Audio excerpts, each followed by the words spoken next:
చేసావు కదరా. దీనంతటికీ కారణం సినిమా. రేయ్, సినిమాలో లక్షలో ఒక్కడైనా గెలుస్తున్నాడు, మిగతా వాళ్ళంతా పిచ్చవెత్తుకుంటున్నారు. ఇన్నాళ్ళు ఫ్రాడ్ పనులే చేసావు, కానీ ఈ రోజు సినిమా తీయడం కోసం టీచర్ని హత్య చేయాలని చూసావు.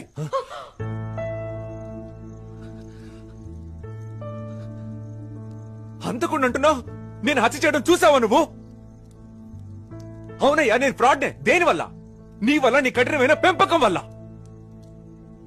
చిన్నప్పుడు ఏడుస్తున్నా తీసుకెళ్లి స్కూల్లో దించావు, ఇప్పుడు కూడా చదువు చదువు అని ఏడ్పిస్తూనే ఉన్నావు కదయ్యా. జ్వరం వచ్చినా తీసుకెళ్లి స్కూల్లో దింపుతావు, ఫెయిల్ అయితే గుండు కొట్టిస్తావు. సైకిల్ మీద నుంచి కింద పడితే ముందు పరిగెత్తుకుంటూ వచ్చి సైకిల్ ఎత్తావు. నీ సైకిల్ మీద ఉన్న ప్రేమలో కనీసం 1% అయినా నా మీద ఉందా? నేను ఇంజనీరింగ్ లో చేరతానన్నానా?